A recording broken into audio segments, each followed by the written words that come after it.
Olá, meus queridos amigos, boa tarde para todos vocês. É, Estou muito feliz de estar aqui no Rio de Janeiro. Hoje botaram reverb aqui no microfone, hein? Será um longo discurso. Boa tarde, muito obrigado por estarem todos aqui presentes. Momento especial, ano eleitoral, construção do nosso caminho, que só pode ser um. É um caminho de reconstrução nacional e um caminho que precisa ser de vitória, porque a nossa situação aqui no nosso país é desesperadora.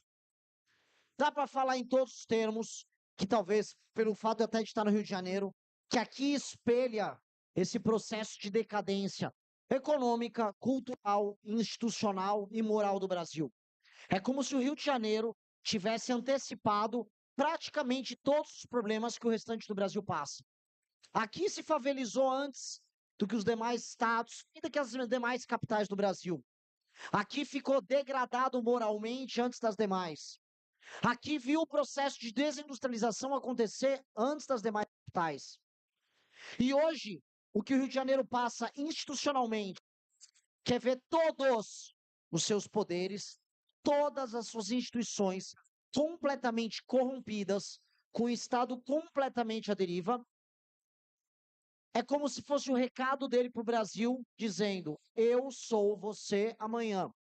Porque o que o Rio é hoje é o que o Brasil está virando não daqui 10 anos, não daqui nos próximos 1, 2 ou 3 anos. E para ser bem sincero, se nós não vencermos a situação que o Rio passa hoje, o Brasil vai passar já a partir de 2027.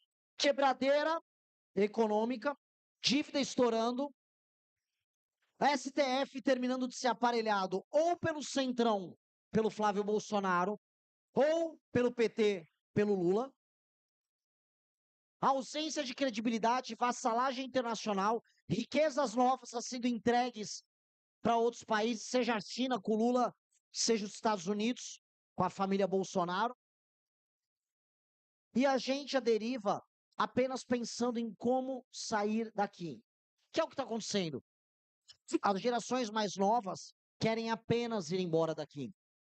É um país muito canalha e é um país muito injusto. É um país que os mais jovens estão pagando a conta das superaposentadorias das gerações mais velhas. E isso acontece muito aqui no Rio, sejamos sinceros. Aqui é o lugar do aposentado de 52 anos, às 3 da tarde de uma terça-feira, andando na praia.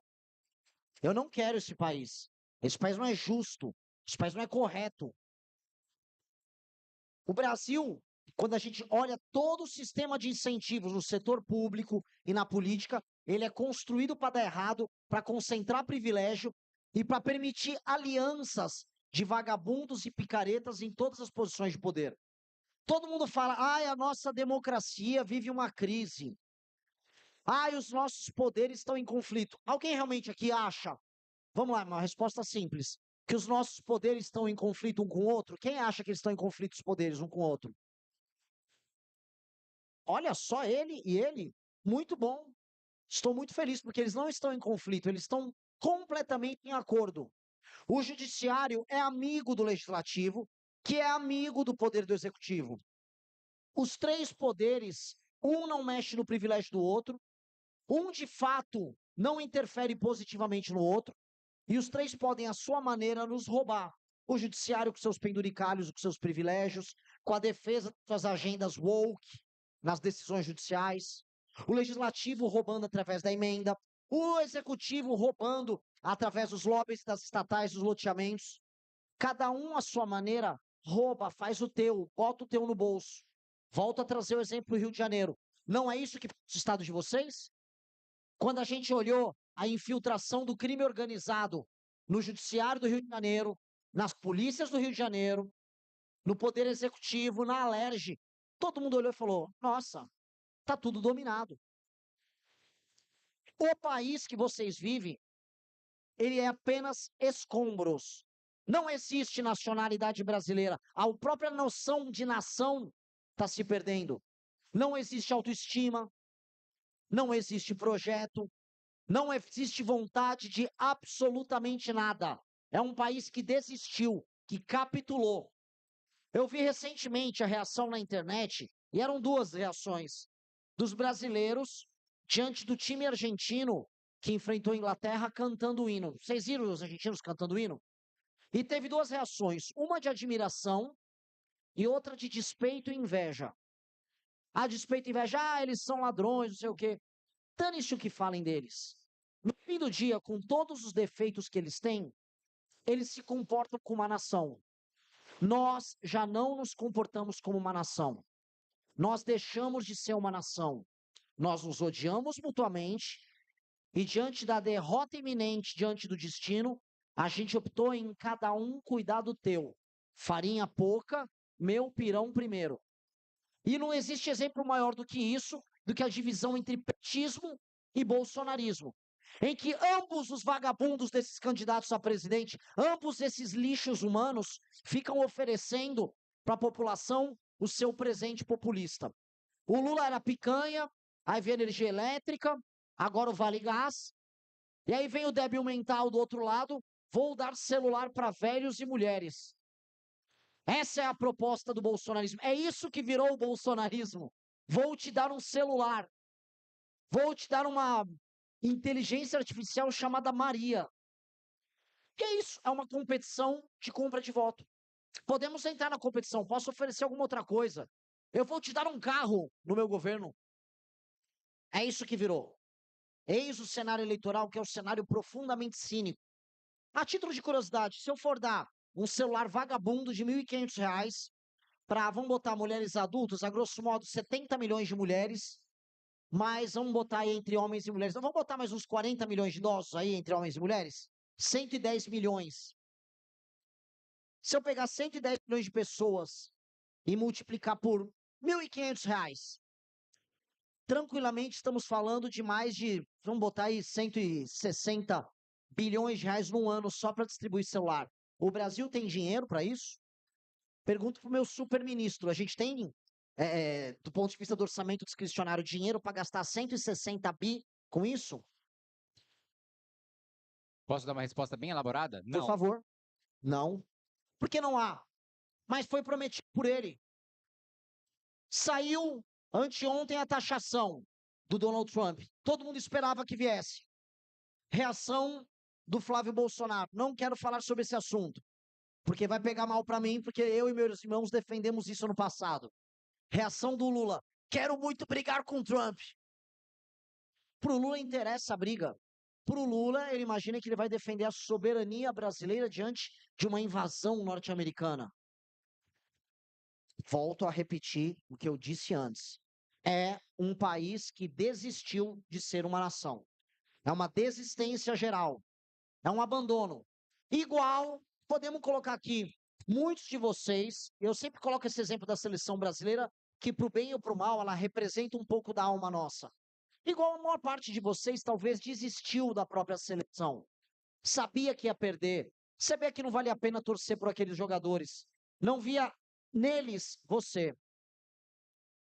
Todos vendedores de bet, aliás, né? Os jogadores da seleção. Então, a desistência é no fundo o que eles querem. Uma nação que havia desistido recentemente era a Argentina. Boa parte da população argentina econômica ativa migrou. Antes da Argentina, a Venezuela. A classe média venezuelana foi toda embora para Miami e migrou para outros países, só deixaram as pessoas mais pobres. E era fácil para as elites controlar. Se você controla só as pessoas mais pobres, o modelo assistencial, o modelo topo base que eles têm é perfeito. Que esse é o modelo que o lulismo quer. Visitando as regiões mais pobres do Brasil, a gente percebe que o petismo quer que o Brasil seja um gigantesco Maranhão. É muito mais fácil controlar um Maranhão do que controlar um lugar que tenha classe média, que tenha a pessoa ciente dos seus direitos, dos seus deveres. Controlar um Maranhão, você dá um empreguinho na prefeitura e, e uma migalha, qualquer coisa. E o jogo segue e ainda a pessoa te reelege. Então, a desistência nossa é permitir de vez que o Brasil se torne esse gigantesco Maranhão. Essa é a grande experiência que eu tive na campanha.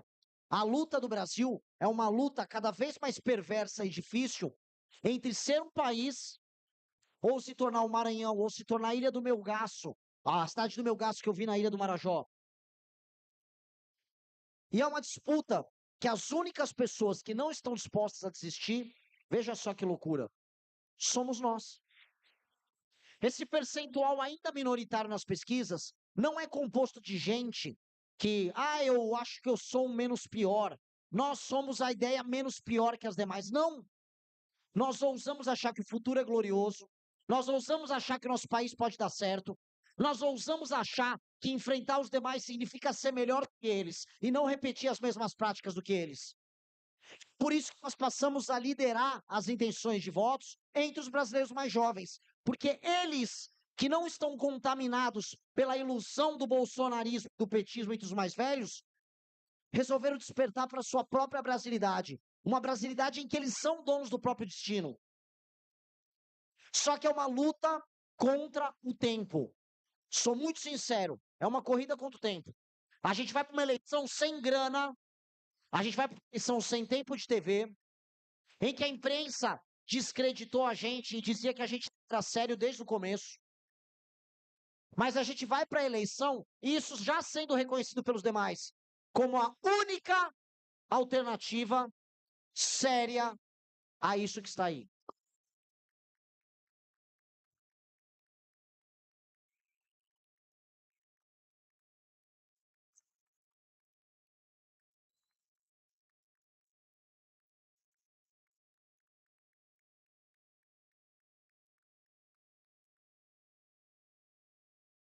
Isso.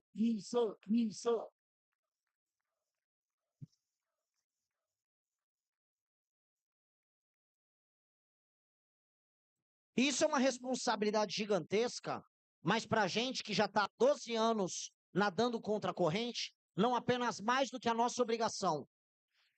Obrigação com a nossa história, obrigação com aquilo que nós construímos, obrigação e responsabilidade, quando eu olho para o passado, com o Kim, de 12 anos atrás, que eu conheci ele num evento, depois ele apareceu no nosso escritório, ou com o Arthur, que eu conheci há 10 anos atrás. É a responsabilidade com nós mesmos, com os sonhos que nós tínhamos naquela época em que éramos mais novos e que imaginávamos que no futuro nós estaríamos fazendo coisas grandes e estaríamos mantendo a nossa cabeça sempre no lugar. Eu não quero decepcionar o Renan de 12 anos atrás que fundou o MBL. E eu tenho certeza que vocês também não querem isso. Então a nossa responsabilidade nesse processo eleitoral é em fazer o melhor possível, mesmo quando nós não dispomos de absolutamente nada. Outro dia estavam comemorando, estamos liderando a vaquinha, entrou 1,5 milhão, sei lá quanto entrou dinheiro. Não é nada. Isso é dinheiro de pinga. 1,5 milhão de reais para uma campanha presidencial não é nada. Antigamente, quando a Dilma concorria, nos bons períodos do Petrolão, os grandes marqueteiros cobravam só para a consultoria de marketing 80 milhões de reais. Por dentro, ainda tinha por fora. Aviões, material, correios, programas de TV, videomaking, compra de prefeitos, compra de governadores. As campanhas davam mais de bilhão. Nós não temos nada disso. E entendam, se vencermos, será contra todas as probabilidades e contra a traição de boa parte das gerações mais velhas para conosco. Parte dos nossos pais e parte dos nossos avós se conformaram com o Brasil derrotista. É um Brasil que topa perder com o Bolsonaro se for com o Bolsonaro. Olha que gostoso. É uma parte do Brasil que topa perder com o lulismo se for com o lulismo. É um Brasil ligado ao alto funcionalismo público que topa ganhar ou perder com o Lula, desde que eles mantenham os privilégios deles. É um Brasil egoísta. É um Brasil que vê vocês como burros de carga. É assim como eles enxergam as nossas gerações. Burros de carga. E aí eles gostam de se xingar mutuamente. Você é um comunista. Aí o petista, você é um fascista. Pro inferno as brigas deles. Pro inferno as disputas infantis. Deu errado. As discussões dessas pessoas fracassaram. O Brasil que desses dois blocos imaginaram, deu errado. Eu nem vou citar aqui Caiado, Zema, porque não há significado na campanha deles. Não há nem sentido. Eu vi uma cena muito triste do Zema hoje, num evento, em que o discurso dele tinha um telão gigantesco na frente com a legenda para ele. Então ele tinha que ficar lendo uma legenda que estava a 20 metros de distância dele, fazendo um discurso supostamente épico. E as pessoas filmaram ele lendo. É muito triste. Quando você precisa fazer isso, significa que você não acredita em nada, em uma vírgula do que você está falando. Você é apenas um boneco cumprindo o roteiro. Não à toa, os maiores vídeos dele foram vídeos de inteligência artificial. Não é? Os hits dele, ele não mesmo não fazia. Nós não. Nós vamos trabalhar para vencer, sendo o tempo todo nós mesmos e pagando o preço de sermos nós mesmos. Nós temos na vida que pagar o preço da autenticidade, que pagar o preço de defender aquilo que a gente acredita, mesmo quando é impopular. E isso, num país de gente fingida, é quase um crime. O nosso país é um país em que as pessoas gostam de fingir moralidade, de fingir determinadas posições, quando essas posições os beneficiam. Nós somos, em grande medida, uma cultura de fingidores, em que ser autêntico, em que ser verdadeiro, em falar o que precisa ser feito, faz você ser maltratado, espezinhado. Nós pagamos nos últimos anos o preço de ter falado a verdade para a direita sobre o bolsonarismo. Nós vimos aquela franga homofóbica do Nicolas Ferreira, que é uma franga homofóbica. Todo respeito a quem é gay, nenhum respeito ao gay homofóbico de direita, que no sigilo é uma coisa e na câmera é outra. Nós vimos esse cara crescer nas redes sociais, puxando o saco dos vícios do bolsonarismo para crescer, e agora que o bolsonarismo não tem serventia para ele, apunhalar ele pelas costas, enquanto o velho do Bolsonaro apodrece, doente, dentro de uma cela. É esse o comportamento deles. E o Brasil aplaude, porque o Brasil gosta do falso, o Brasil gosta do fingido. Ganhando ou perdendo, não vamos fingir, porque quem finge sempre trai, quem finge sempre perde. A nação do fingidor não escolhe um caminho, ela sempre tem o seu caminho escolhido pelo outro. Ela sempre tem o seu caminho escolhido pela maioria, porque ela finge para agradar a maioria. E como nós falamos várias vezes em outros eventos, a voz do povo nunca é. Nunca é. O efeito manada é o efeito dos covardes. Se proteger atrás da opinião da maioria é a posição dos covardes. É por isso que o bosta do Flávio Bolsonaro estava lá falando, não, eu amo Bolsa Família, eu vou dar mais Bolsa Família. Lógico, é um fraco, como sempre foi. Nasceu de um saco de um fraco que é o pai dele. Família de fracos, são todos eles uma fraquejada. E eles fraquejam, fraquejam, fraquejam, enquanto fingem para as pessoas. E as pessoas compram a fingição. As pessoas compram a fraqueza. As pessoas veem virtude na fraqueza. As pessoas admiram o momento de choro do fraco. As pessoas admiram quando o fraco aparece uma foto todo rasgado com uma cirurgia. Olha como ele é fraco. Vou rezar pela fraqueza dele.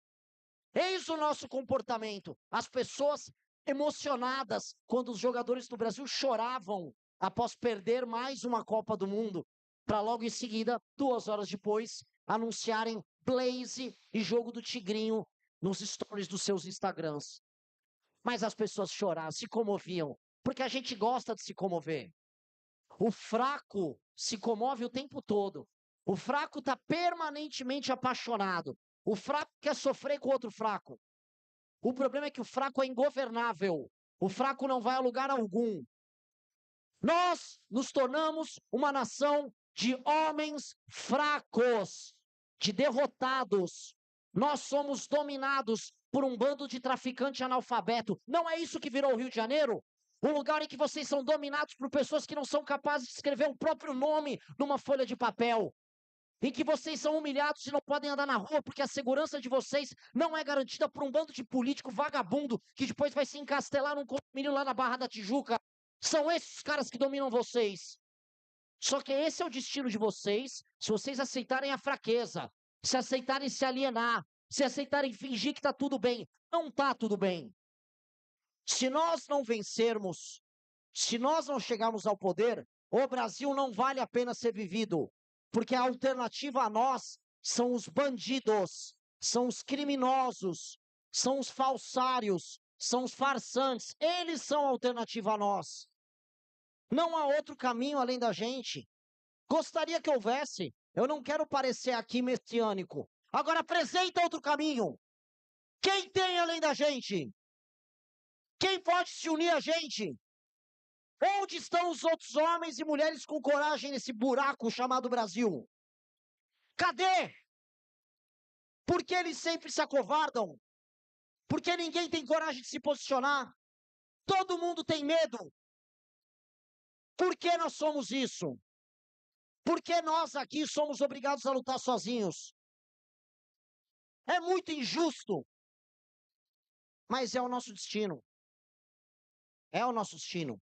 E se a gente acha que o nosso destino vai impor a glória para todos nós, então nós temos que caminhar, antes de tudo e no início de tudo, sozinhos. Porque isso dá o exemplo de coragem, e isso dá o exemplo de autenticidade e o exemplo de verdade. E sempre as pessoas que impõem um novo caminho e que constroem uma nova história, eles são incompreendidos no início, são tratados como idiotas, são tratados como loucos, como românticos, até que a partir de determinado momento eles se tornam grandes o suficiente para não serem mais ignorados. E nós estamos chegando hoje nessa etapa. Se nós conseguirmos criar um efeito de contágio nos nossos familiares, nos nossos amigos, no nosso trabalho, e levarmos à frente as nossas candidaturas, o Brasil vai descobrir que ele não está preso nessa disputa de ladrões. E as pessoas vão se abrir a essa alternativa. E quando a pessoa descobre a verdade, e quando a verdade é cristalina, ela é límpida, as pessoas gostam da verdade. Ninguém quer viver na mentira o tempo todo. Ela até te ilude no começo, mas nós já passamos dessa fase. Todo mundo sabe que viver aqui tá uma desgraça, tá uma draga. A ilusão já passou. Ninguém no fundo acredita que o governo federal vai gastar mais de 100 bilhões de reais todo ano dando celular para os outros. Ninguém acredita que é possível viver com o presidente da República te dando Vale Gás, energia elétrica, duplicando o Bolsa Família. Não dá. Para cada Maranhão que eles querem criar, você vai precisar de um Rio, de um São Paulo, de um Paraná para sustentar. Mas só até o momento em que Rio, São Paulo, Paraná se tornarem eles próprios também um Maranhão. A nossa luta é essa. Essa é a nossa guerra. Essa é a única guerra possível. E eu preciso de todos vocês com uma motivação férrea, sem olhar para o lado. É guerra. É guerra, é o destino de vocês. Não é nada além do destino de vocês.